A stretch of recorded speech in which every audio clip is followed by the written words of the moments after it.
ความตายบ่ได้แม่นจุดสิ้นสุดของชีวิตเด้อความตายเป็นแค่จุดสิ้นสุดของธาตุทั้งสี่ซื่อๆจุดสิ้นสุดของชีวิตเลยคือต้องตายจากกิเลสตัณหาต่างหากตายจากมดอุปทานมดตัณหามดอุปทานมดความอยากได้ก็อยากเป็นนี่จังที่สิ้นสุดของการตายนั่นแหละบางคนเห็นป่ะหาอยู่หากินไปตายในระหว่างทำการที่กำลังหาอยู่หากินคือเขาเห็นตึกถล่มนั่นแหละบางคนก็ถือรถส้นตายระหว่างเป็นเด็กนักเรียนเป็นผู้ใหญ่ทำงานตายอยู่ในระหว่างทำการตกน้ำหรือถือยิ่งตายหรือถือหลายๆอย่างขาดอาหารหายใจแต่ความตายในระหว่างร่างกายอันนี้บัดท่านได้แม่นจุดสิ้นสุดของชีวิตจุดสิ้นสุดของชีวิตจริงๆคือต้องหมดตัณหาอุปาทานหมดความอยากจังหากจังจะบ่มีการมาตายอีกตราบใดที่ยังมีตัณหาและอุปาทานความเกิดก็ยังมีเมื่อความเกิดมีก็ยังมีความตายจังบอกว่า ทุกคนหาที่พึ่งของตนเองที่พึ่งอันประเสริฐสูงสุดคือธรรมะคือความจริงของทุกชีวิตความจริงที่พระพุทธเจ้านำออกมาแสดงและความจริงอันนี้ถ้าทุกคนนำไปปฏิบัติฝึกหัดในตนเองทุกคนก็สามารถเอาตนเองพ้นจากทุกอันเกิดจากความเกิดใดทั้งนั้นสามารถเข้าถึงความสิ้นสุดของการเกิดสามารถเข้าถึงความสิ้นสุดของชีวิตชาติแปลว่าเกิดนั่นแหละแต่ละคนสิเอาใจใส่ตัวเองขนาดไหนนะหลายคนที่เขามาในสู่ศาสนาที่เขาหาพระอริยะหรือพระสงฆ์องค์เจ้าทั้งหลายส่วนมากบ่ได้เข้ามาเอาธรรมบ่ได้เข้ามาหาหนทางพ้นทุกข์ของตัวเองเด้ส่วนมากส่วนมากเด้ส่วนหน่อยก็มีอยู่ดอกอันที่ว่ามาหาทางพ้นทุกข์ดับทุกข์ดับตัณหาดับอุปาทานหาแนวทางที่สิหยุดการเกิดของเจ้าของเองก็มีอยู่เปรียบเทียบเท่ากับเขาโคส่วนผู้มาหาเพิ่มทุกข์ขึ้นมาอีกเท่ากับขนโคบางคนบ่ได้รู้จักดอกพระองค์นั้นเป็นอริยะเจ้าขันใดบ่รู้เวลาไปทำบุญทำทานน้ำเพิ่นขออายุยืนมั่งขอให้สนะคดีมั่งขอให้ลูกไปสอบได้มั่งขอให้หายจากการป่วยจากมะเร็งมั่งขอให้ได้สอบเป็นเจ้าเป็นนายเป็นคู่เป็นนั่นนี่สารพัดบ่ได้รู้จักความหมายอันแท้จริงของพุทธศาสนาของหมู่พระสงฆ์องค์เจ้าผู้เพิ่นฝึกหัดปฏิบัติตนเองออกมาจากป่าจากเขาเพื่อจะนำความจริงออกมาแสดงชี้แจงแนวทางให้เพราะมันปฏิบัติเพื่อให้พ้นจากการเกิดเลยเด้แต่ส่วนมากมันบ่เป็นจังซั่นติสิท่านนั่นสิท่านนี่ก็เพื่อสิขออายุยืนก็มีขอให้หายจากโรคที่กำลังเจ็บกำลังป่วยอยู่ก็มีแม้กระทั่งสนะคดีมันธรรมดาเด้แต่ของเฮ็ดผิดแท้ๆก็ยังสิมาลักษณะคือบูชายันเนาะถวายของเพื่อให้ชนะเขาเหมือนสิแม่นั่นแหละหลาย หลายอย่างหลายอันแต่เราบ่มาฟังธรรมะแบบนี้นะยากเด้ที่สิไปเข้าใจความมูภิกษุสงฆ์ทั้งหลายที่บวชเข้ามาแล้วบ่ศึกษาพระวินัยบ่รู้จักข้อห้ามเมื่อบ่รู้จักข้อห้ามก็ปฏิบัติโตพากันเฮ็ดไปทั่วทิศทั่วแดน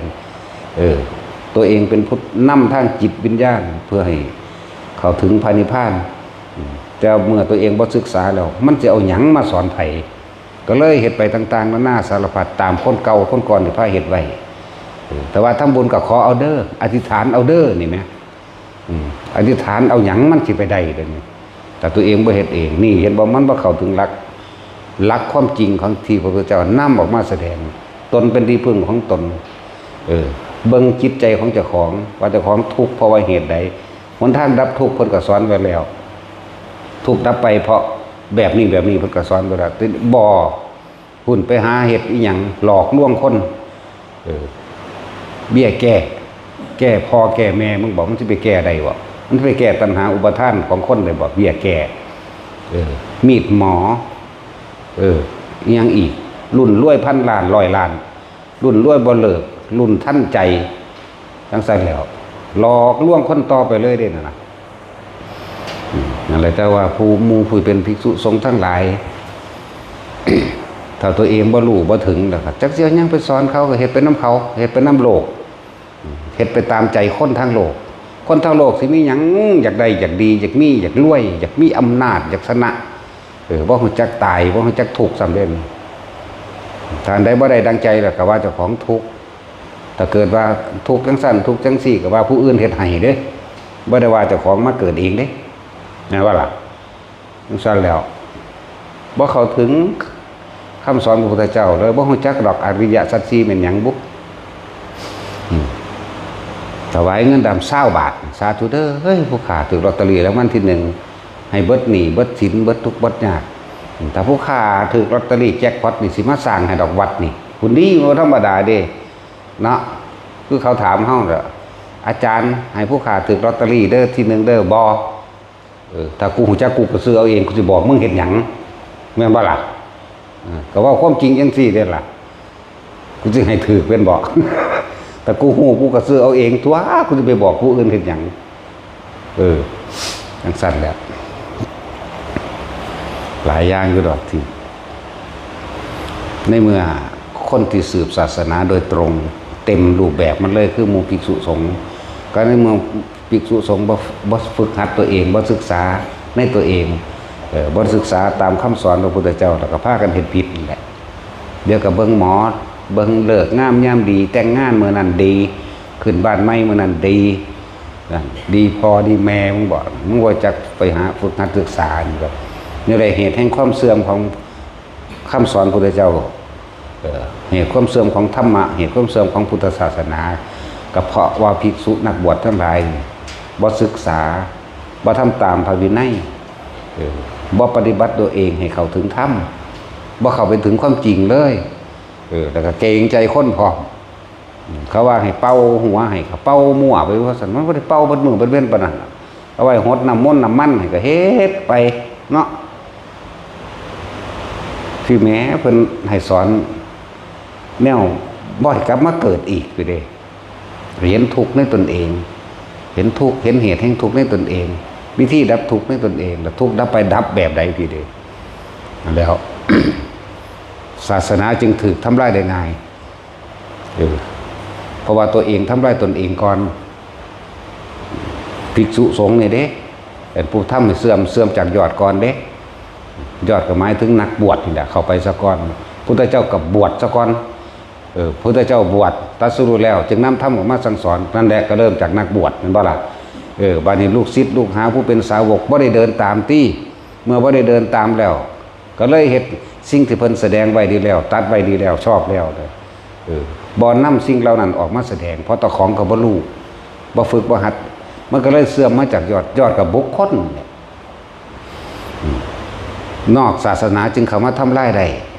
เพราะว่าในศาสนาของตัวเองนั่นน่ะบ่เข้าไปถึงแก่นธรรม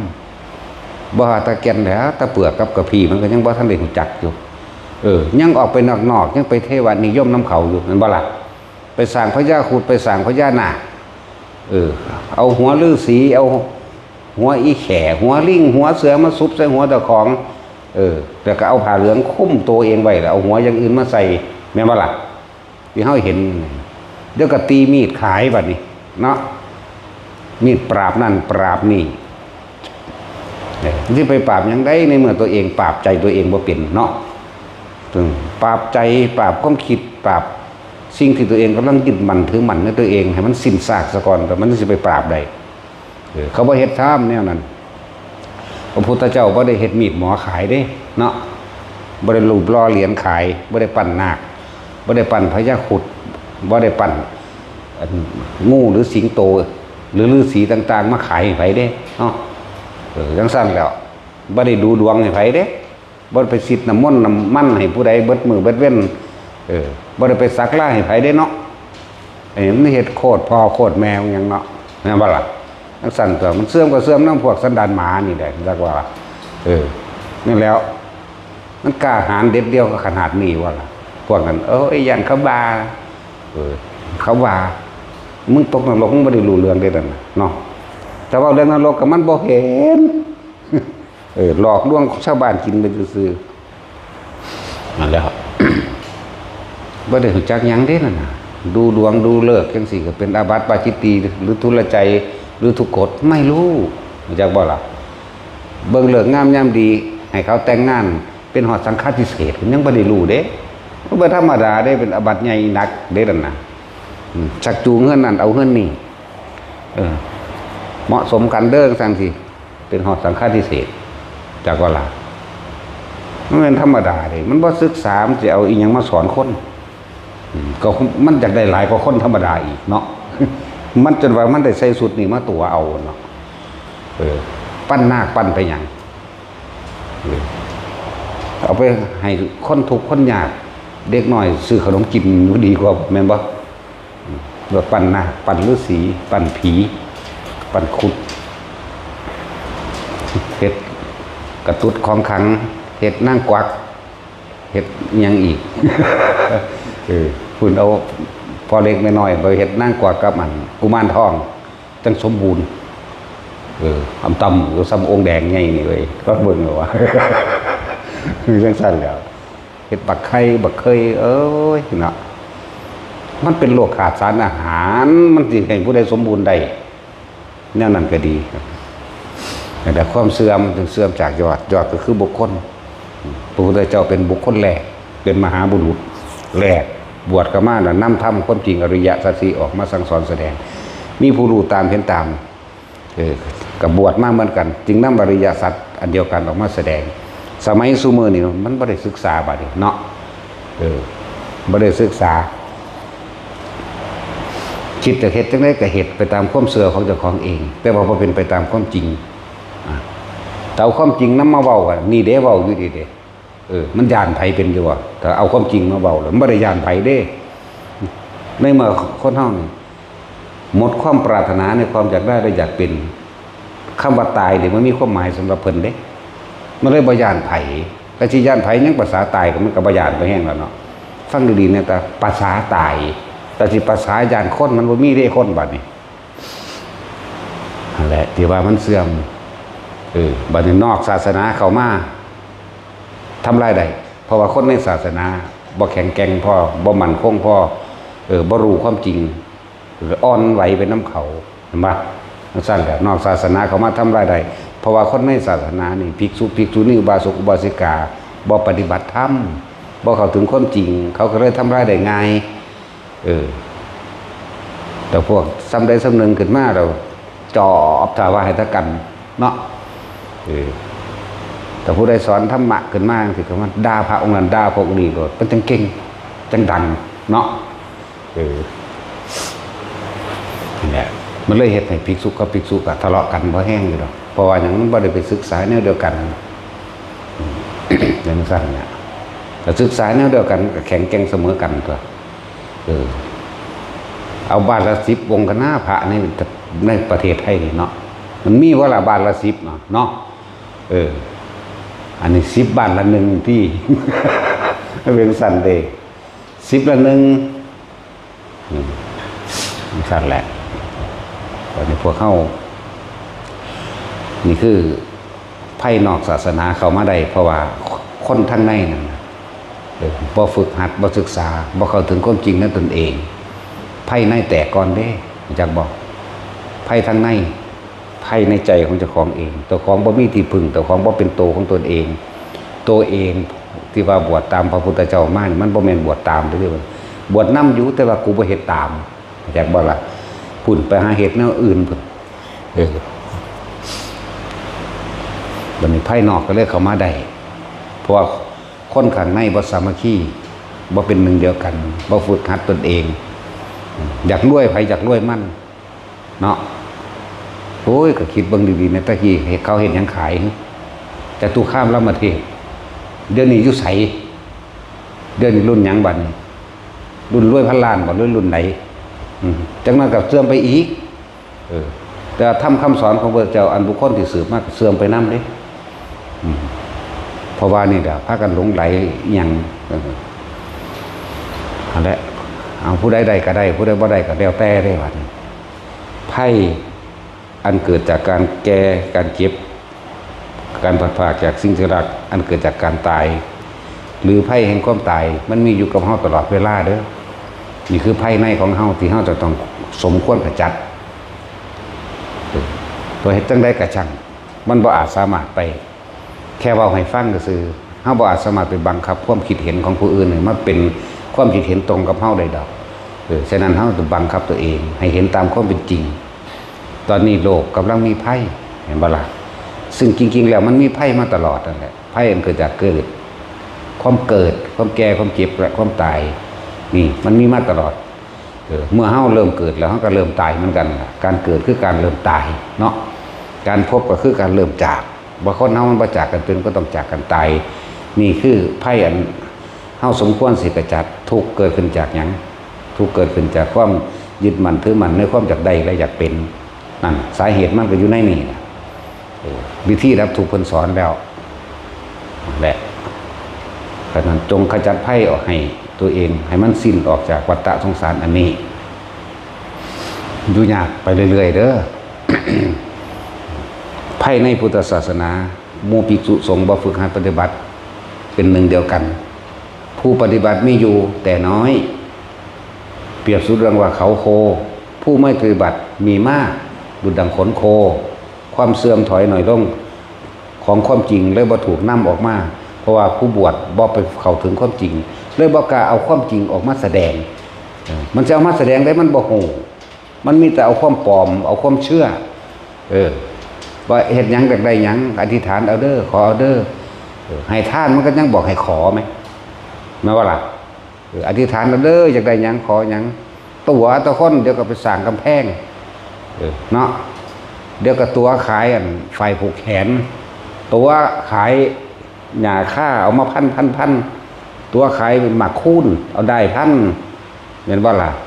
พุทธาภิเษกนั่นนี่สร้างเหรียญเจ้าของออกมาอีกเด้เนาะสร้างหาสแตกยังเหรียญเจ้าของ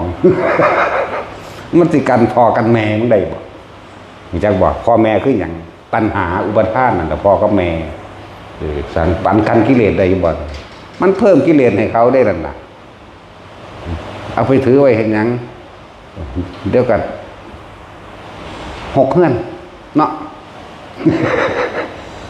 6เฮือนนั่นแล้วจังซั่นแล้ววิปริตสิว่าแบบนี้บ่ระบาดนี่เนาะนั่นแหละแต่ว่าอธิษฐานเอาเด้ออยากได้หยังขอเอาเด้อแต่ของเอาไปขายเห็นหยังคือว่าอธิษฐานเอาเองเนาะจังซั่นตัวพุทธวิเศษปะนะมันจะเล่นต้นศาสตร์แต่พระพุทธเจ้าคนตรัสรู้ความจริงกับอันประเสริฐพอแห้งแล้วยังสิไปบวชพระพุทธเจ้าได้พุทธวิเศษของจักบ่พุทธวิเศษหมายถึงว่าไปบวชพระพุทธเจ้าเด้เนาะอาถรรพ์นั่นแนวบ่ดีสารเลวจะไปเสกเอียงกับเพิ่นแต่ของเอาผ้าเหลืองกันมาห่มบิณฑบาตขอกินไปเสกเพิ่นได้อย่างใด นั่นแหละภัยอันตรายอันเกิดจากภายในหมู่ภิกษุสงฆ์ทั้งหลายบ่ศึกษาพระวินัยบ่ปฏิบัติตนเองถึงเข้าถึงธรรมก็เลยหาแนวทางสั่นแล้วมาหลอกคนเข้าวัดว่าซ่านเฮาก็คือบ่ได้หลอกไผแม่นบ่ซั่นด่าเปงปางก็แล้วก็คือมาอยู่เด้ล่ะแน่นี่เพราะเขาเข้าถึงความจริงของเขาที่แรกฟังที่แรกก็ศูนย์อยู่ได้เนาะคือว่าม่วนเห็นหลวงพ่อนี่มันสั่งคักว่าได้บัดนี้เว้าไปเว้ามาฟังไปฟังมากูเป็นนักนำเบิดมันก็ยอมรับกันตัวนะบ่ได้มีเหรียญเด้ล่ะมีอยู่องค์เดียวนึงบ่ได้จักได้ก็บ่ผูกใส่คอเอาไปจังซั่นแล้วเอาทำเอาความจริงนำไปปฏิบัติตนเองเด้อบ่ได้ไปงมง่ายไร้สาระอย่างใดจังซั่นมันบ่มีสาระอย่างใดจังซั่นรุ่นนั่นรุ่นนี่รุ่นพ่อรุ่นแม่ของบ่เนาะ จังซั่นแล้วมันบ่ได้มีแนวใดกันตายใดเด้อ บ่มีสิ่งใดกันความตายใดบ่มีสิ่งใดกันความเจ็บปวดป่วยใดบ่มีสิ่งใดกันความพัดพรากใดจากบ่ล่ะบ่มีถ้าเฮาปฏิบัติตามพระพุทธเจ้าได้นั่นแหละสิ่งที่กันคือตนเองกันตัวใดตัณหาและอุปาทานจะให้มันมี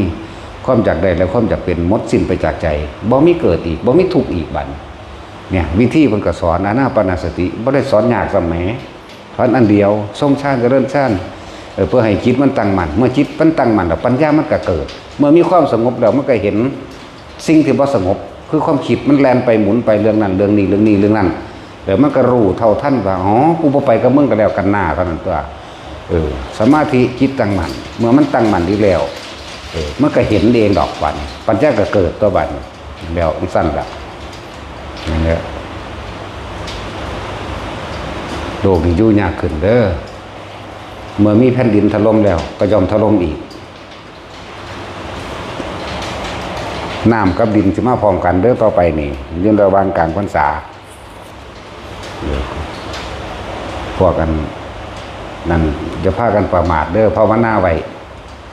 ผู้ใดมีนามัตถุทองแต่ตนามัตถุพุทธานังกับทองนามัตถุไปผู้ใดพุทโธกับพุทโธไปผู้ใดจับลมหายใจใดก็จับไปผู้ใดทรงฌานเลิศฌานด้วยหรืออันใดๆก็เฮ็ดไปนั่นแหละตายวะตายคือเก่านั่นแหละตายคือเก่าได้เฮ็ดใดก็ดีจักว่าล่ะแต่ว่ามันต่างว่าพวกเจ้าสิตายย่นระยะทางในการเวียนว่ายตายเกิดหรือพวกเจ้าสิบ่ว่าเกิดอีกเลยเมื่อแผ่นดินไหวมันเกิดแล้วแผ่นดินตึกถล่มก็เห็นแล้วต่อไปก็ถล่มอีกคือเก่าฟอร์มันน้ำร่องแล้วนั่นแหละภาคเหนือภาคกลางภาคใต้บ่ปานใดแต่เหนือกับกลางแน่นอนตะวันออกก็บ่ปานใดภาคที่ปลอดภัยที่สุดคือภาคอีสานมวลดินมันมีความหนาแน่นกว่ากันและมีอริยะเจ้าอยู่ในภาคอีสานมากก็อยู่วัง10 องค์อะไรว่าร้ายหรอกคน7-80 ล้านอยู่10 นึงเอาต่างกันบ่ล่ะนั่นแหละนี่บอกไว้เด้อถ้ามันคิดได้ถ้ามันคิดออกถ้ามันพูดขึ้นมาให้เว้าเด้ตะกี้หูดองว่าเว้าท่านว่าเกิดเดี๋ยวก็ว่ากูนั่นนั่นนี่อีกแต่มันเกิดแล้วจังเว้าเดี๋ยวก็ว่าอ้างอีกเนาะโอ้ยจังสิเอาแมงแนวใดนั่นแหละพวกอยู่เมืองนอกก็บอกแล้ว2 ปี 3 ปีแล้วบอกว่าต่อไปสงครามจะล่ามออกไปเรื่อยๆเด้อสงครามจะล่ามออกไปเรื่อยๆเรื่อยๆอย่างน้อยพวกเจ้ามีที่พึ่งทั้งใจของตัวของเองมีหลักอยู่ว่าพวกอยู่เมืองนอกถ้าพ่ออยู่พ่อกินแล้วก็กลับบ้านก็บอกด้วยว่ากลับบ้านคนอีสานนึงน่ะนี่เป็นทินฐานแห่งคนบุญคนที่มีบุญเป็นพื้นฐานอยู่แล้วคนอีสานนั่นนะแต่ทั้งได้ก็เอิ้นกันกินข้าวเด้นั่นแหละมีทานมีจาคะมีความเคารพนับถือผู้เฒ่าผู้แก่ซึ่งกันและกันนั่นแหละมีความกตัญญูเป็นพื้นฐานอยู่แล้วเด้พวกอยู่เมืองนอกถ้าพ่ออยู่พ่อกินหนีสินเบิดแล้วก็กลับมาซะมันก็หายกินซ้ำตาย1 ดอกไปก็เลยจักสิรวยปานใดเดี๋ยวนี้เนาะสต็อปจีบสตีฟจ็อบอย่างมันก็ตายมันก็รวยขึ้นอย่างนี้ตัวแม่นว่าล่ะมันตัวเป็นผู้เฮ็ด Facebook ขึ้นมาไหมตายปะล่ะเห็นบ่นั่นน่ะสั่นตัวมันรวยตัวนึงก็เลย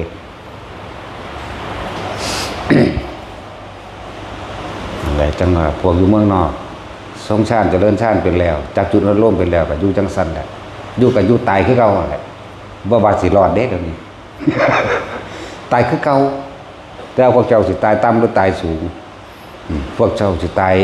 ไปต่อมรรคผลข้างบนหรือเจ้าสิไปตายลงนรกขนาดเด้พูดถึงเรื่องตายมันก็ตายคือเก่านั่นแหละแต่ว่าองค์แห่งชาติที่พากันทรงชาติหรือผลแห่งชาตินี่สมาบัติหรือปิติเรานี่สิรักษาชีวิตพวกเจ้ารักษาชีวิตไว้เพื่อให้ได้มรรคผลจากบ่ล่ะบางคนอาจจะเก่งในเรื่องทรงชาติหรือแต่ว่าโสดาสกิทาคาบ่ทันใดนาคาอรหันต์บ่ทันใดองค์ชาติแต่ละสิรักษาเจ้าของเองไว้ดอกอาจจะรอดจากเหตุการณ์ต่างๆเพื่อสิรักษาชีวิตเห็นบ่รักษาชีวิตไว้เพื่อสิเข้าถึงถ้ำได้นะ แต่บางคนที่ทรงชาญอยู่นั่นหรือทำให้บ่อยทำมากจะเกิดเครื่องวิชินแล้วบางคนในขณะที่มันตึกถล่มลงไปสิปุ๊บเข้าสู่ความลมหายใจหรือกันลมหายใจก็ว่าไปว่าเนี่ยเด้อนาคามีถึงอรหันต์ได้เด้นี่เนี่ยนั่นที่แนะนำอยู่เดี๋ยวนี้มันมีตั้งแต่เป็นผลอันสูงสุดที่เฮาบ่คาดคิดว่าเฮาสิได้ถึงขนาดนั้นทำได้นั่นแหละจึงบอกให้เป็นวิธีที่ง่ายชาวบ้านยังมีผัวมีเมียอยู่กระสร้างพวกเจ้าก็ฝึกไป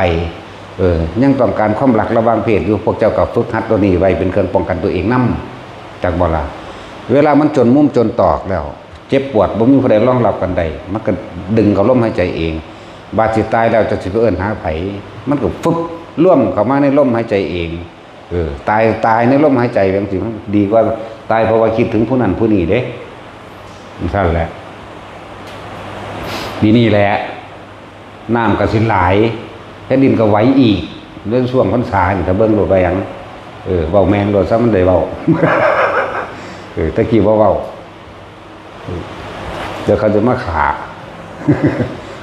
แข็งสั่นแหละ มันเป็นร่องแล้วเด้อเมื่อมันเป็นร่องแล้วภาคเหนือภาคกลางภาคใต้หน่อยนึงภาคตะวันออกบ่ปานใดภาคอีสานปลอดภัยนะบอกขนาดนี้แหละม้วนดินอีกอย่างหนึ่งก็คือกำลังภาริยะเจ้ามันมีอยู่นะนะคนได้เป็นผู้ทำลายโลกเองคนได้เป็นผู้ทำลายธรรมชาติเองโลกนี่เสื่อมสลายพังสิยืนยาวหรือบ่ยืนยาวเพราะว่าคนเลยแม่นบ่ล่ะความโลภของคนเลยขุดภูเขาขุดโลกลงไปเป็นสระเป็นหลุมลึกก็นั่นแล้วมันบ่มีความสมดุลกับความโลภคนเด้นั่นน่ะแม่นบ่ล่ะความโลภคนเด้สระบุรีเดี๋ยวนี้ภูเขามันเสียไปหลายลูกแล้วเนาะแล้วก็ความโลภคนเด้นั่นน่ะทำลายโลกมันบ่แม่นธรรมชาติแบบนั้นเด้ธรรมชาติโดยความโลภของคนได้ทำลายเองจังซั่นอย่าไปโทษแต่ว่าธรรมชาติโดยบ่มีเหตุตายเหตุก็เกิดขึ้นจากความโลภจิตใจของคนนั่นเองมันรู้จักมันบ่มีวันพ่อนะจังซั่นแหละอันใดพวกใดเฮ็ดก็เฮ็ดเด้อบ่เฮ็ดก็สร้างเด้เฮาก็ซอยไผบ่ได้คือกันเฮาก็เฮ็ดอยู่ก็ตายคือกัน ฟังไว้ดีๆเด้อบ่มีไผรักษาไผได้ยิ่งความเจ็บป่วยและความตายนี่บ่มีผู้ใดป้องกันให้ไผได้1,000,000%เลยบ่มีผู้ใดป้องกันความป่วยผู้ใดได้บ่มีผู้ใดป้องกันความตายผู้ใดได้อย่าไปเข้าใจว่าคืออย่างเขาว่าหลวงพ่อช่วยด้วยเนี่ยกูจะซอยไผได้กูก็อยู่ตะกูเนาะห่างเทื่อไปย่างไปเหยียบหินก็โยะลงไปมันเจ็บไหมเนาะ จังสั่นตัวหลวงพ่อกับป่วยคือกันไหมแต่ก็สิไปตายคือกันสิไปซอยไผได้เลยดิเนาะนึกถึงได้สุว่าตายตอนนึกถึงเจ้าก็ไปสวรรค์นึงเด้แต่ดีอยู่มันไปสวรรค์เฮาก็เป็นหนึ่งในพระรัตนตรัยนั่นเหมือนกันเรียกว่าสังฆานุสติเฮาบ่เอาสวรรค์เฮาบ่เอาพรหมโลกไอ้ฮู้อยู่ก็บอกอยู่ว่าบ่เอาหยังเลยใจฝึกหัดตนเองนั่นนักแน่นในลมหายใจกับส่งจุดอนุโลมนี้ให้นักแน่นอยู่หม้องนี้ถึงเวลามันเป็นเอาเองดอกนะบรรลุบ่บรรลุก็สร้างของมันดอกขอให้ลมหายใจเป็นที่หนึ่งจุดอุณาโลมอาการปีติหรือเรียกว่าปราโมทย์มีจิตปราโมทย์ช่ำชื่นและเบิกบานตื่นรู้อยู่ทั้งสี่ตลอดนะนี่ตัวนี้เป็นผลของลมหายใจอายุมงนี้เฮ็ดไปจนตายคนละบ่มีผู้ใดบ่ตายเด้สิมาขอพึ่งบารมีหลวงพ่ออีหยังของไผของมันเดี๋ยวมันเอาให้กันบ่ได้แหมเนาะคือเขาว่าเอิ้นหาแต่หลวงพ่อเอิ้นหาตายบ่ กูสิไปซอยไผได้กูก็อยู่ตะกูทั้งเธอกูก็นอนหลับอยู่ จังซั่นแหล้วแหละ พยายามอยู่กับลมหายใจให้ตนเองเป็นที่พึ่งของตนเองไหมตราบใดที่เฮาไปยืนมือขอความช่วยเหลือจากผู้อื่นนั่นแหละจิตมันสิพ้นจากทุกข์ได้จังได๋มันคาคิดแต่ว่าผู้อื่นสิซอยไหมนั่นบ่ล่ะพุทธเจ้าเพิ่นบ่ได้เป็นพึ่งไผเด้นั่นน่ะให้พึ่งตนเองกับความจริงชื่อว่าพึ่งตนพึ่งธรรมนี่เอาความจริงเข้ามาพิจารณาในกายเจ้าของเองพิจารณาในใจของตัวเองกายกับใจรูปกับนามนี่แหมพิจารณามันดูแจ้งจนว่ามัน เกิดความเห็นตรงว่าว่างได้โดยความเห็นนี่เรียกว่าสัมมาทิฏฐิเห็นตามความเป็นจริงได้แล้วก็เหลือแต่การอยู่ในปัจจุบันเท่านั้นเด้เข้าใจว่านี่ปัจจุบันคือลมนี่คืออุณาโลมนี่เท่านั้นเด้ทำเป็นผู้มีจิตหนึ่งเพ่งอยู่ในอารมณ์ที่เป็นหนึ่งแล้วท่านจะรู้ซึ้งถึงธรรมทั้งปวงเองดอกนะเฮ็ดเอาตัวนั่นแหละผู้ได้ฝึกได้ก็ฝึกเอามันเป็นเครื่องพึ่งตนเองเป็นสมบัติของเจ้าของเองภาคเหนือมีอีกภาคกลางมีอีกเด้อมันได้เคยเป็นมันก็เป็นอีกเป็นระดับบาดไหลไปเรื่อยเด้ออะไรบอกพวกเจ้าพยายามอยู่กับตนเองให้เป็นอยู่กับอานาปานสติคือลมหายใจเข้าออกผลท้องอานาปานสติคือเป่าคล้องลมหายใจเข้าออกก็เกิดอาการปิติเกิดขึ้นมันก็เลยเป็นปิติปราโมทย์หรือว่าเป็นผู้ทรงฌานเจริญฌานชาภคุโรพยายามหนักแน่นในฌานในอารมณ์ที่เป็นหนึ่งชาภคุนี่ฌานหมายถึงฌานการเพ่งอยู่อันหนึ่งคุเนี่ยคือหมายถึงคารุแปลว่าหนักแน่นให้จิตตั้งมั่นอยู่ในอารมณ์ที่เป็นหนึ่งอาการปิติมันก็เกิดที่ในหันเองและ สติจึงสำคัญสติคือการนึกถึงอย่างก่อนนึกถึงลมเมื่อรู้ลมเข้าออกประคองเอาไว้แล้วเนี่ยอาการปิติมันก็เกิดเนี่ยเมื่ออาการปิติมันเกิดปัสสติมันก็เกิดคือจิตมันผ่อนคลายมันพอไปคิดถึงผู้นั้นผู้นี้เมื่อปัสสติมันเกิดสมาธิมันก็เกิดจิตมันก็ตั้งมั่นเมื่อจิตมันตั้งมั่นแล้วปัญญามันก็เห็นเองนั่นแหละเรื่องใดเห็นตามความเป็นจริงว่าสิ่งทั้งหลายทั้งปวงบ่เที่ยงบ่จีรังจังยืนก็ว่าไปมันก็เข้าสู่สังขารุปเปกขายานก็เข้าสู่คำว่าอุเบกขาเข้าสู่คำว่าเห็นอาสวะแห่งตนเองมันก็ละอาสวะของมันในหันเนี่ยตอนที่มันอยู่น่ะมันละแล้วล่ะแต่เฮาบ่ฮู้จักว่ามันละมันบ่ได้ละด้วยการคิดการบ่นำสิ่งทั้งหลายทั้งปวงเขามาคิดน่ะเรียกว่าละบ่แม่นว่าต้องตัดอย่างนั้นต้องตัดอย่างนี้คือแต่อ้วนปัญญาอ่อนก็เลยอธิบายสักยะทิฏฐิแบบละเอียดจะอธิบายอีกอย่างตายเท่านั้นมึงนะเนาะ เกิดมาตายแล้วมันก็จบแล้วตัวแล้ว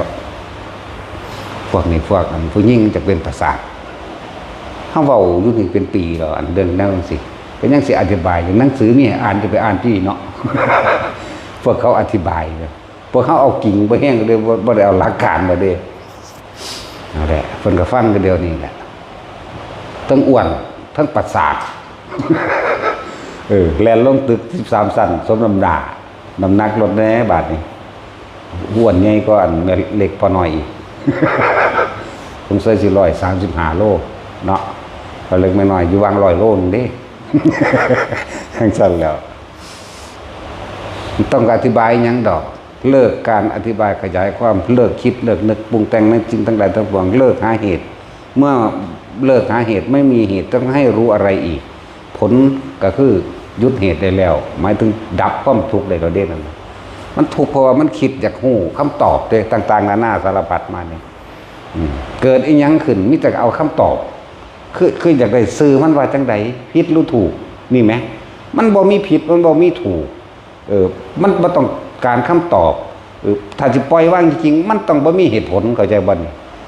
นั่นแหละว่าท่านสิว่าทรงชาตินี่ถ้าพวกเจ้ามีความรู้สึกเดียวคิดเดียวอันนึงเนี่ยมันก็รู้ไปเบิดคือเก่าแต่ว่าจะดึงสิ่งที่รู้ที่เห็นที่ได้ยินได้ฟังหรือดมกลิ่นสัมผัสรู้สึกทางกายเขามาคิดมานึกมันหยุดตัวเด้นั่นน่ะก็จะเลิกคิดเลิกนึกปรุงแต่งทั้งหลายอย่าไปหาซื้อมัน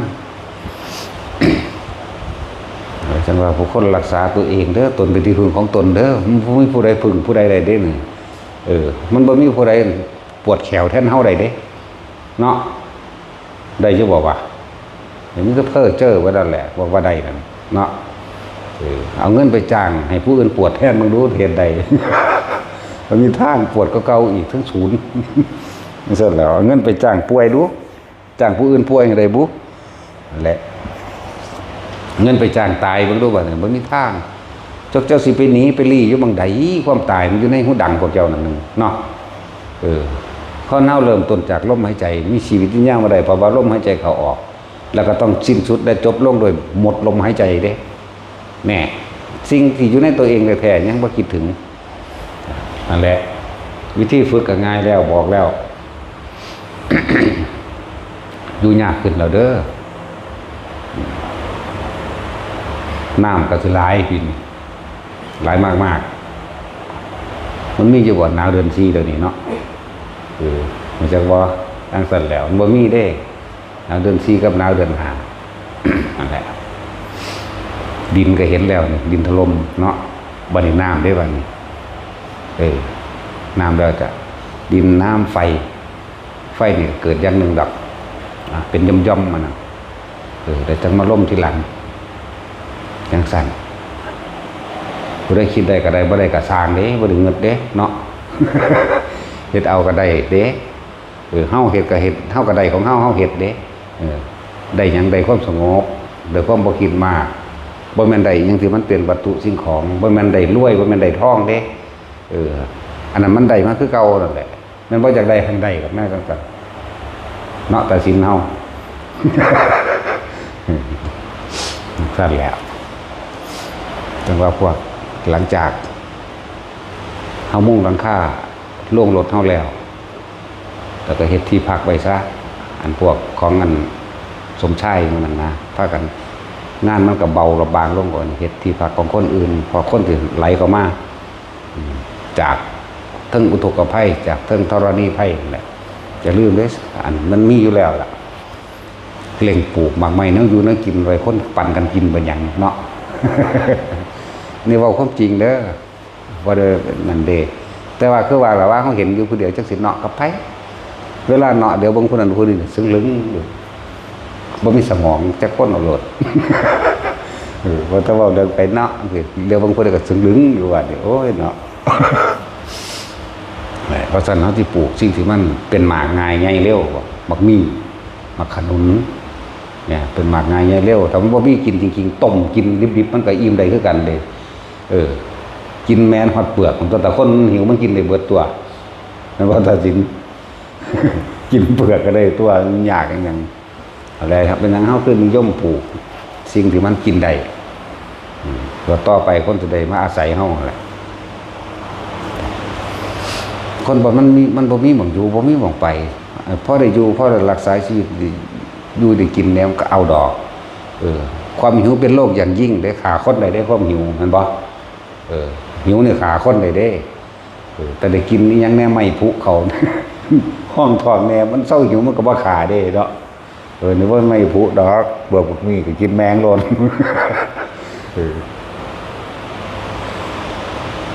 เห็นบ่ผลไม้เป็นทุกชนิดได้ปีนี้เนาะ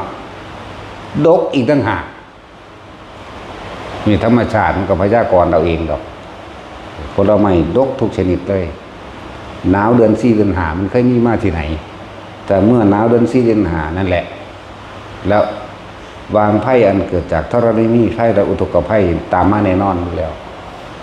อันนี้เฮาเอาตามธรรมชาติที่มันเป็นครับเพราะว่าเฮาบ่มีญาณเฮาบ่ได้ยังรู้อีหยังดอกเฮาก็ว่าสังเกตธรรมชาติเอาแล้วสั่นตัวคือคนโบราณตะกี้สังเกตธรรมชาติถ้าหมดคาบไข่นี่ฝนตกบ่ได้เนาะ จังซั่นแล้วก็สังเกตธรรมชาติเอาตัวของเฮาบ่มีญาณนะ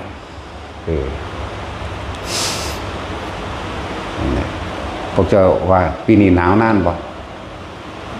หนาวนานเด้แปลกประหลาดกว่าล่ะจังซั่นแหละเนี่ยก็สังเกตธรรมชาติเอาตัว นั่นแหละสารพัดภัยในการเกิดเฮาก็เทศมาเรื่อยๆเลยพวกเจ้าเกิดมาพวกเจ้าบ่เจออันนึงก็เจออันนึงนั่นแหละเลยจากนี้ธรณีภัยอันเกิดจากแผ่นดินถล่มอุทกภัยอันเกิดจากน้ำท่วมเห็นบ่วัฏภัยอันเกิดจากลมพายุหมุนลมสราตัน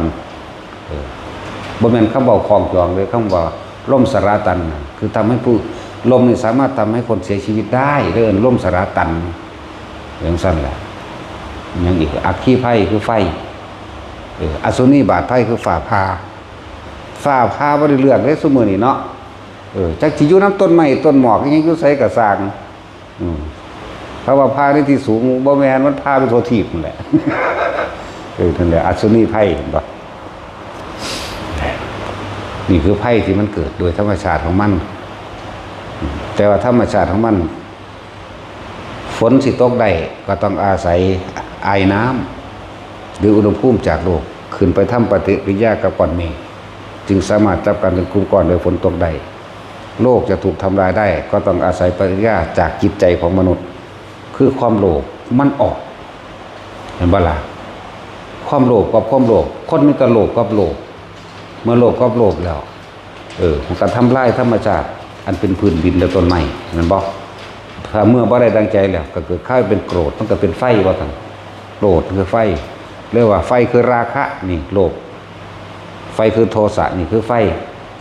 คือโมหะนี่คือหลงมันบ่ล่ะอันเดียวยังสั้นล่ะ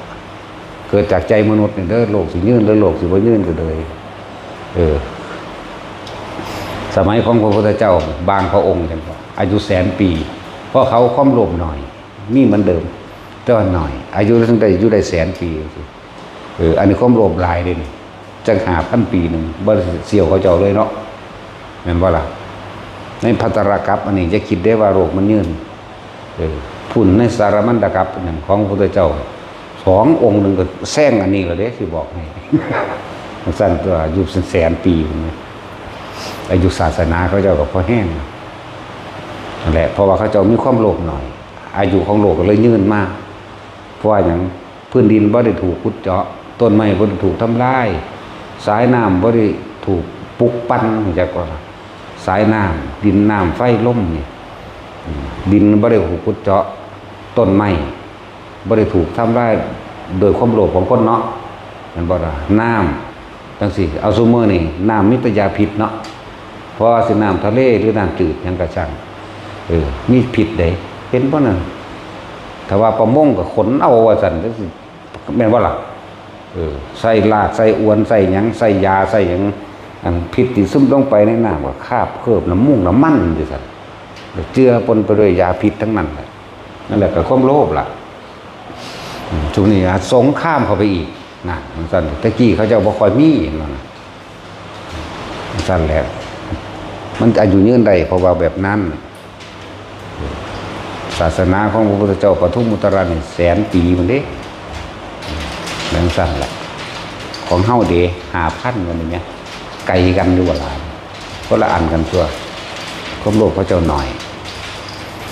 แต่ว่าในยุคปัจจุบันนี่คือเทียบอดีตในฟังสื่อปัจจุบันเฮาอายุคนเฮาเนี่ยคนตีไว้แค่100 ปีเนาะอายุคนตะกี้80,000 ปีสิธรรมดาบ่แล้วความโลภมากและโลภน้อยจังซั่นยังก็ช่างเถอะบัดนี้ปัจจุบันของเฮาให้อยู่กับปัจจุบันบัดนี้คือลมหายใจนี่คือจับอยู่หน้าลมคือทรงฌานเจริญฌานอันนี้โอกาสที่สิเข้าถึงธรรมด้วยการบรรลุธรรมหรือบ่บรรลุก็สร้างบัดนี้คนที่ทรงฌานเจริญฌานนี่อย่างน้อยไปเกิดพรหมโลกอายุมันยืนกว่ากัน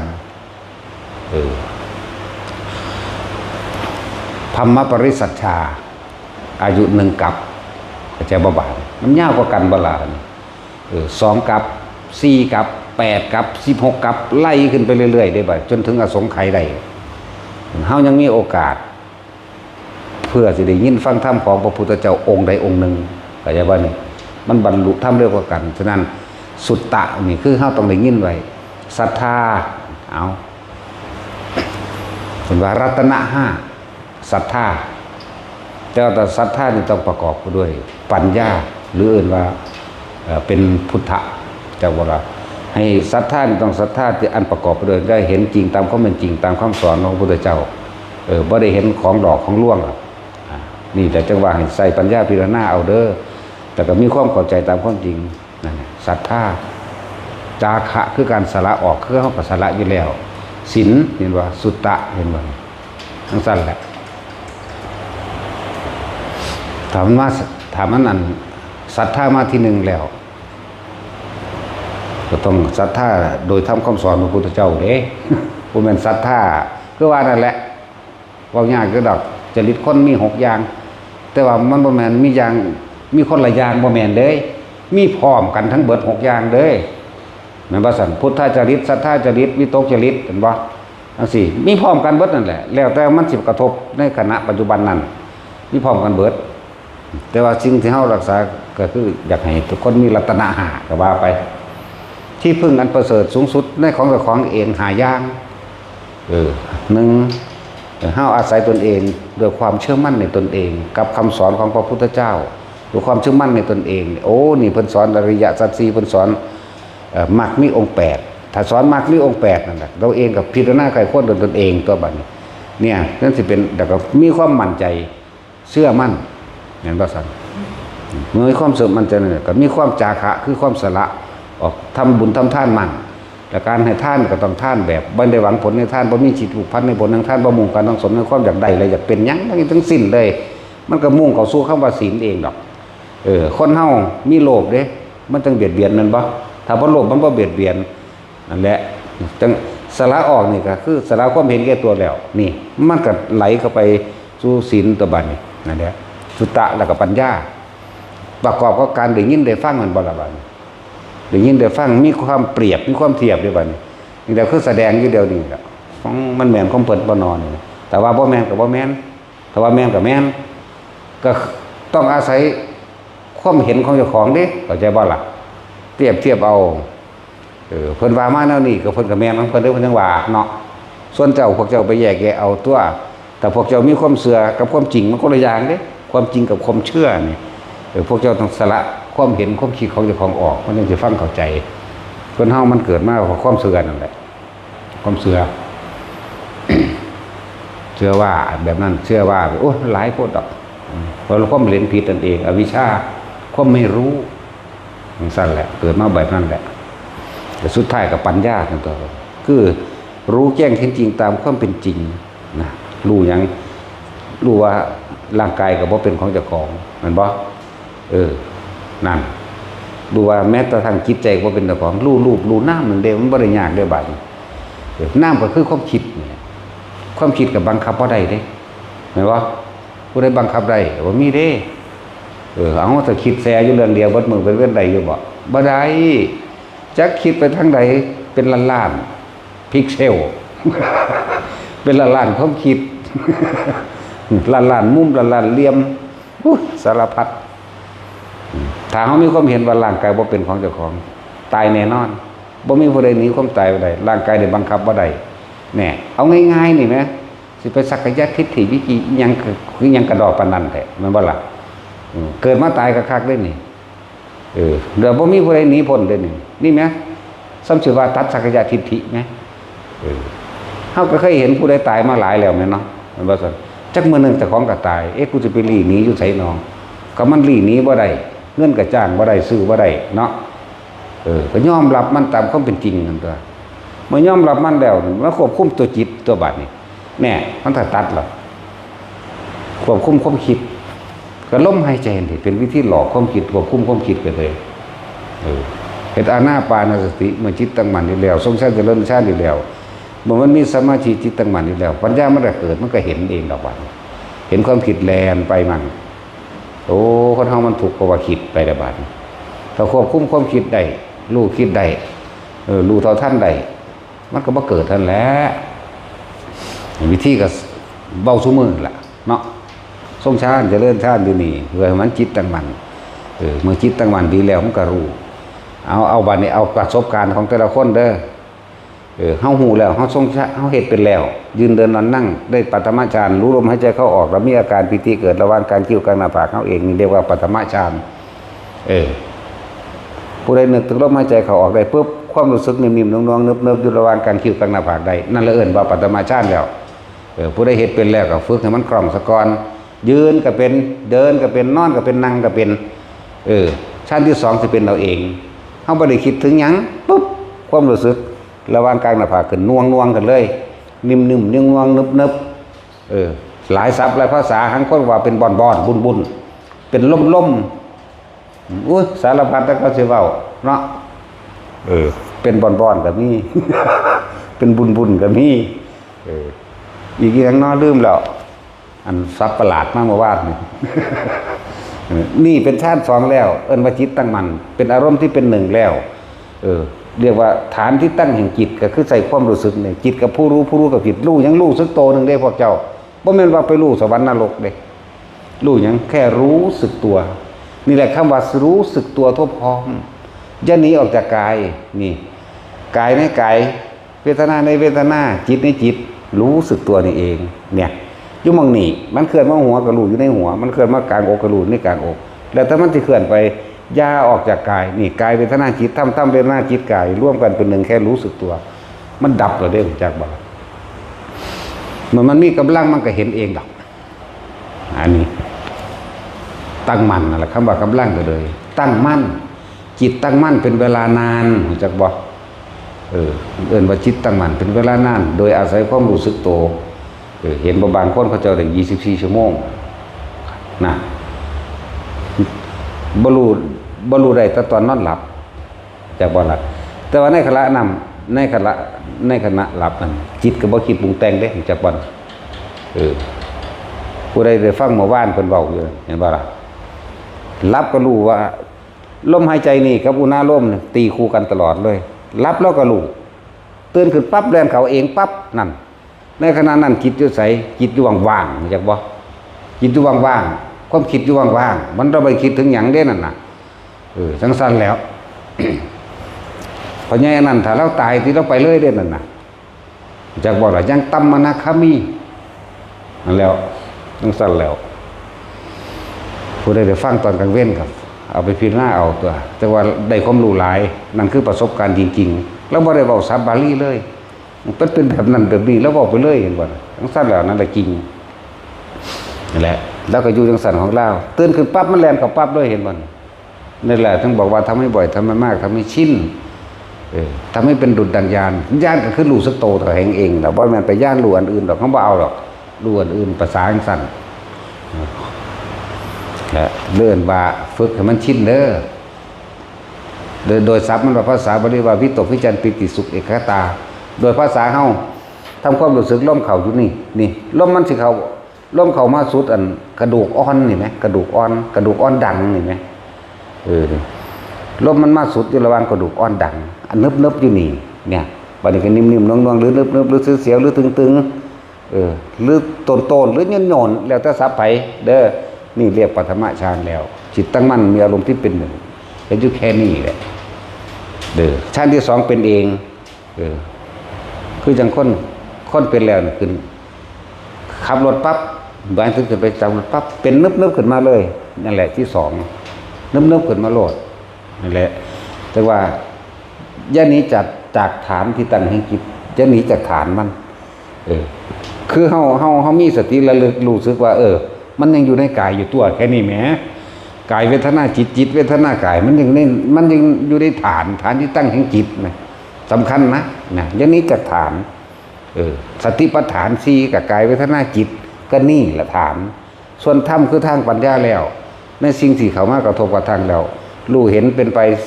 คือมันเป็นของมันแบบนั้นก็ว่าไปตัวเฮาบ่คิดนึกปรุงแต่งให้มันเป็นไปดังใจที่เฮาอยากให้เป็นอย่างว่านี่เอิ้นว่ารู้ธรรมชาติของมันเป็นแบบนั้นตอนนั้นแหละชั้นที่สองก็คือมีความรู้สึกเกิดขึ้นเลยเพราะว่ามันบ่คิดอันที่สามนี่ลึกล้ำเข้าไปอีกปัสสัทธิไปเลยว่านี่เห็นว่าก็สงบเย็นใจโล่งโปร่งเกิดความเบาโปร่งเบาในกายเจ้าของเองบอกบ่ถูกพวกนี้มันเป็นความรู้สึกที่มีอยู่แต่ว่าเหมือนบ่มีจักบ่ล่ะเคยเป็นบ่จักสิมันเคยเป็นบ่เนี่ยกับพวกเขาเคยเป็นก็เป็นอยู่แต่ว่ามันเป็นพนานมันเป็นข้าวเดียวมันคือบ่คือผู้เขาเจ้าของในการเข้าฌานออกฌานเด้เข้าออกใน1ใน2ใน3นี่แหมใน4ก็ได้ผู้เขาของนะกำหนดเข้าไปเลยก็ได้แต่ว่าเจ้าต้องเฮ็ดจนชำนาญเด้พวกเขาบ่ทันทำงานกำหนดบ่ทันได้ดอกเพราะมันค่าคิดจักบ่จิตเจตนาก็คือตัวกำหนด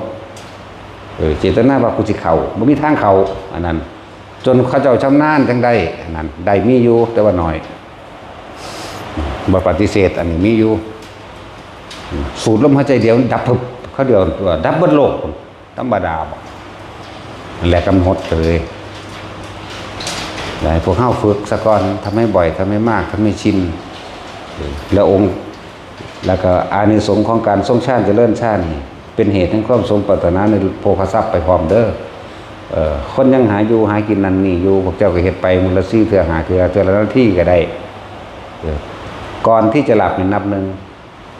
มีความรู้สึกหน่วงนวงอยู่ในระหว่างขาคิวแต่ของกับลมหายใจใดหลับไปเลยอันที่สองก่อนที่จะลุกเฮ็ดแค่2-3 วินาทีก็ได้ว่าแต่มันนวงเกินพ่อแต่ที่สามคือตอนเที่ยงกินเข่ามันต้องพักเที่ยงตัวคนทำงานมันต้องพักเที่ยงตัวเนาะว่าแม่นเป็นนางลี่เฮ็ดหรือว่าเป็นรับตาโดยทาเด้ยืนซึ่งลึงอยู่มองใดมองหนึ่งก้มเหลือบตาเบิ่งปลายดังของจักหน่อยมันนวงขึ้นเอาละนี่ยังหน่อยๆก็จัก3 เทื่อ3 เดือนชีวิตพวกเจ้าสิเปลี่ยนแปลงเงินก็หาง่ายขึ้นใจเจ้าของก็เย็นลงพร้อมอารมณ์บ่ค่อยร้อนการเงินการงานก็ค่อยดีขึ้นมาเอง3 เดือนก่อนเด้บ่แม่นเฮ็ดเดี๋ยวนี้สิเอาเงินล้านคือเพิ่นเด้เนาะพวกเขาเป็นหนี้ล้านเขายังเฮ็ดอยู่2 ปีมันเด้ล่ะอันนี้เขาเอาความจริงอีกแล้วเป็นหนี้อยู่6 ล้านแล้วเฮ็ดอยู่2 ปีแล้วใส่หนี้เบิดเข้าใจว่าล่ะมีแล้วก็ยังมาเว้าอยู่ได้มื้อน่ะเนาะแล้วก็มั่นใจว่าวิธีนี้ล่ะวิธีอื่นบ่มีอีกแล้วว่าประกาศขายทีที่หม่องหน้าทางลาดยางที่หม่องกว้างหม่องตึกใหญ่ขายของบ่มีผู้ใดซื้อมองคิดว่าเขาสิบ่ซื้อเสือกแล่นไปซื้อมั้ยบ่ได้ซื้อถือได้บัดนี้8 ล้าน5พุ่นน่ะจังซั่นแล้วมองบ่คิดว่าจะได้ขายมันลี่อยู่พูนมัน6อยู่หม่องอื่นพุ่นน่ะบางบ่คิดว่าสิขายได้เด้อน่ะจังซั่นแล้วก็มั่นใจตัวนี้นั่นแหละไปกลุ่มซื้อของเขาเห็นหยังมองเขาบ่ขายหูยเขาก็ดีใจยังไงมองกูบ่สิบ่ได้ขายจักเม็ดกูคิดว่ากูขายได้อยู่ดอกจักล้านนึงเห็นมั้ยหูไปฟาด8 ล้านมากูก็ขายคือกันแล้ววะจังซั่นแล้วได้อยู่ก็ทีนึงมันว่ามันขายของได้มันมาแก่บะมั้งฮู้ว่าแต่ดูขายอันนี้ได้ดูสิพาหลวงพ่ออีกเพิ่นเรื่องเส้นก็มีนั่นแหละได้หรือบ่ได้มันก็ขึ้นอยู่กับบุญกุศลสูสิสูเฮ็ดขึ้นมาเอาเองเด้อไปก็ดีบ่แม่นหลวงพ่อเฮ็ดให้เด้มันสิเฮ็ดหยังไปได้มีแต่นั่งถ้าเอาเด้อว่าแต่บ่ได้เอามาให้เอาแมงเบิดเด้เนาะก็เป็นความจริงอันนี้ก็เลย นั่งเท้าอยู่นี่แล้วถ้าเขามาซาก็ด่าเขามั้ยเอามาเร็วๆในรถจังซั่นแล้วแต่พากันฝึกคนที่เป็นโรคไข้ไข้เจ็บอย่างต่างๆบ่ว่าแต่โรคในกายบ่ว่าต่างๆโรคแห่งความโลภความโกรธความหลงเลยโรคอันเป็นโรคปวดหัวอันเป็นโรคไม่เกณฑ์มื้อนี้แหมปวดหัวหอยปวดหัวดิบมื้อนี้แหมถ้าพวกเจ้าเฮ็ดแค่มื้อนึงจัก3 เวลาจังว่านะอาทิตย์นึงมันก็หายเลยโรคไม่เกณฑ์แล้วโรคอื่นๆที่เป็นอยู่แล้วมันก็ค่อยๆทุเลาเบาบางลงแล้วโรคอย่างอื่นที่บ่เป็นคน40-50 ปีจังเป็นจังซี่มันบ่เป็นซะเลยได้บัดเพราะว่าหยังนี่มันมีความลึกลับอยู่ในว่าถ้าเฮาทรงฌานเจริญฌานแล้วบุญนั้นเกิดจากจิตสงบจากบัดนี้บุญแปลว่าความสงบเย็นเด้บุญนั้นเกิดจากความสงบภายในเฮาเองการให้ผลของกรรมต่างๆอกุศลกรรมให้ผลเพิ่มแต่ว่าตอนนี้เฮามีบุญเป็นเครื่องรักษานี่เกิดกลายเป็นบุญญาฤทธิ์จากบัดนี้เจ้ากรรมนายเวรเขาได้บุญเขาหนีไปเขากลับเป็นอโหสิกรรมให้เฮาจาก100 คนก็เหลือ30เหลือหน่อยลงการเงินการงานมันก็เลยสะดวกขึ้นอีกอย่างนึงก็พวกที่เป็นญาติเฮาฝ่ายดีมันมีฝ่ายบ่ดีกับฝ่ายดีฝ่ายดีเขาก็มีกำลังขึ้นเขาก็มีกำลังซอยเฮาเองตัวแม่นบ่ซั่นฝ่ายบ่ดีเขาถอนออกเหมือนกับเฮาใส่หนี้ถ้าเฮาใส่หนี้ไปเรื่อยต่อไปก็เหลือแต่กำไรเงินเก็บเนาะอันนี้เฮาบ่ใส่หนี้จักเทื่อเฮาสิมีอีหยังเหมือนกันจิตสงบเลิศว่าบุญความสงบเย็นเกิดในใจของพึบเขามาเอาบุญเขาก็ไปอโหสิกรรมไปบางทีก็กลับมาซอยเฮาเลยก็มีแต่ว่าฝ่ายทั้งดีที่เป็นฝ่ายของเฮาอยู่แล้วคือมารดาบิดาญาติสายโลหิตหรือพี่สหายที่เข้าใจกันถูกใจกันก็มีกำลังมาซอยเฮาเองนั่นแหละแต่ว่านี่แหละจังว่าเหตุแห่งความสมหวังในเงินในทองในชีวิตก็เป็นอยู่ที่ดีขึ้นลูกเต้าแล้วหลานอันนั้นอันนี้ที่มันไปส่งไปสอบเนี่ยมันนั่งสิได้ขึ้นมาเองเรื่อยๆดอกบ่ต้องไปขอให้เฮ็ดเอาเองเข้าใจบ่ล่ะ จะไปขอภัยไทยเดี๋ยวนี้ก็สั่นนี่ตัดสินไปขอไปขอน้ำมันเจ้าแม่ได้กระสร้างหรือพระอินทร์พระพรหมทั้งได้กระสร้างขอได้เป็นผู้ว่าในหน้าเลยมันจะได้อยู่บ่ล่ะเนาะมันว่ามีคนสมบัติไหมมันบ่เป็นไปตามเหตุปัจจัยมันต้องเรียนซะก่อนต้องเรียนจบปริญญาตรีโทเอกนะว่าล่ะต้องมีการเรียกสอบแข่งขันเรื่องสิได้บ่แม่นว่าไปขอเอาจากสิ่งศักดิ์สิทธิ์มันบ่แม่นแบบนั้นทุกอย่างเกิดจากเหตุอย่างสั้นมันต้องมีเหตุตัวอันนี้ถ้าผู้ใดอยากมีอยู่มีกินนะหรือร่ำรวยก็ทรงชาติเจริญชาติโดยอันนี้แหละทรงว่าทรงชาติอันนี้แหละโดยอานาปานาสตินี่แหละมันก็เป็นคอยมีของมันเองใจเห็นแบบใจฮ้อนมันมีผลสองอย่างเลยทั้งทางโลกทั้งทางธรรมได้นี่แต่เฮาชินแล้วทางธรรมเฮาก็เดิมเป็นคนมีสติมากขึ้นระลึกนึกถึงอันใดผิดอันใดถูกอันนี้ประโยชน์บ่มีประโยชน์มากขึ้นเลยสติระลึกถึงตรงนั้นเป็นมีขอบเสียบคมจิตคมใจให้ใจเย็นลงได้จังติดต่อการงานมันบ่ใจห่อนใจห้นไหมมันบ่สูญไหมคนเฮาเวลาสิไปติดต่องานบางหันเอานี่เด้อมันสิคิดคำนวณไว้ว่าต้องได้แบบนั้นแบบนี้มันบ่มันตั้งหวังไว้มันบ่บัดนี้มันบ่เป็นตั้งหวังบัดนี้มันสูญซะกันเลยเด้บัดนี้นั่นแหละมันแบบนั้นที่ว่ามันเป็นหยังคือบ่สมหวังพวกเจ้าใจห้อนเองพวกเจ้าอยากได้ดังที่พวกเจ้าคิดเอาไว้แล้วบัดนี้มันบ่เป็นดังที่พวกเจ้าคิดมันเลยโมโหเลยบ่ได้หยังซ้ำแล้วเกิดกลายเป็นหอดครูอาฆาตกันไปเลยเนาะจังซั่นแล้วอันนี้เฮาบ่ได้ตั้งหวังหยังไปติดต่องานอยู่แต่ว่ากูก็ส่งชาติมันกูไปได้ก็ได้บ่ได้ก็สร้างได้เด้ถ้าเป็นไปจังซั่นก็ง่ายขึ้นนั่นแหละ โลกว่าช้ำทำบ่เสียพร้อมและบาดสุดที่พึ่งสุดท้ายบาดพวกเจ้าตกอกตกใจเกิดอุบัติเหตุฉุกเฉินนะคือรถชนกันปั้วจังซี่มันสิแล่นกับลมหายใจพวกเจ้าเองดอกเนี่ยมันสิป้องกันมันสิถ้านั้นบ่ถึงฆ่าตายมันก็ป้องกันบ่ให้พวกเจ้าบาดเจ็บเองอาจจะเสียเฉพาะทรัพย์สินโดยรถแต่คนบ่เป็นหยังแต่ว่าถ้าถึงฆ่าตายพวกเจ้าก็เกิดสูงจังว่าล่ะแต่ถึงหม่องมันตายก็เกิดสูงเด้ยังต่ำกว่าพระมโลกแล้วดีบ่ดีพวกเฮ็ดบ่อยเฮ็ดมากเฮ็ดชินนี่เนี่ยบรรลุธรรมไปเลยก็มีนั่นแหละอานิสงส์แห่งอานาปานสตินี่มันมีผลมากเด้ผู้ใดทำบ่อยทำมากทำชินสามารถจะผลที่ทำเวทนิยธรรมดำดูอรหันตผลในปัจจุบันขณะมีชีวิตอยู่ทำไว้ในขณะมีชีวิตอยู่ในขณะที่สิ้นชีวิตพอดีตายพอดีก็เป็นอรหันต์นี่อันนี้สงสองแล้วอันนี้สงสามพื้นผู้ใดตายโดยมีสติมีลมหายใจเข้าออกเขาคือเข้าสู่อนาคามีสั่นได้กับสร้างหัวมันตัวมันบ่มาเกิดอีกไงเนาะทั้งสั่นตัวบัดนี้ย่างต่ำนี่ว่าไว้ย่างต่ำเข้าสู่พรหมโลกนี่ไหมพรหมโลกมันอายุยืนเด้แล้วบัดนี้ผลอันแยกเลยผลบ่เว้าไว้ดีว่าได้โสดาสกิทาคาก็ได้จักว่าล่ะทั้งสั่นตัวรอบัดนี้เฮาฟังธรรมไว้อันมีพระอริยเจ้าบางองค์ขึ้นไปเทศนาข้างบนสามารถบรรลุธรรมได้พร้อมหรือมูเทพบรรพสัตว์ทั้งหลายคุยกันสนทนาธรรมกันเองกับบรรลุได้ใครควรโดยตนเองกับบรรลุได้อาศัยพระอริยเจ้าบางองค์ไปแสดงบรรลุได้บางคนอายุยืนไปถึงพระพุทธเจ้าองค์ใดนั้นเกิดขึ้นฟังธรรมทีเดียวบรรลุเลยบ่ล่ะจังซี่เด้มันมีอานิสงส์หลายคือหยังเด้ฟังธรรมก็ดีศรัทธาก็ดีนั่นแหละศรัทธาจาคะศีลสุตตะและปัญญานี่เพิ่นพากันว่าตรัตนะหาบ่อยากบอกนำเพิ่นว่า ว่าเอาเอง ทุกคนบัดนี้ตอนนี้เฮามีชีวิตอยู่พยายามทำความรู้สึกตัวในตัวนี้พวกมามื้อนี้ฝึกเป็นทำบ่บุเป็นอยู่บ่ล่ะบ่ได้จื้อบ่ได้หมู่นี่ว่านี่ว่าเป็นบ่ใครแน่ซั่นถ้าว่าเป็นดาเด้พวกประสาทบ่เด้ถ้าว่าเป็นซั่นเอาสมาทาน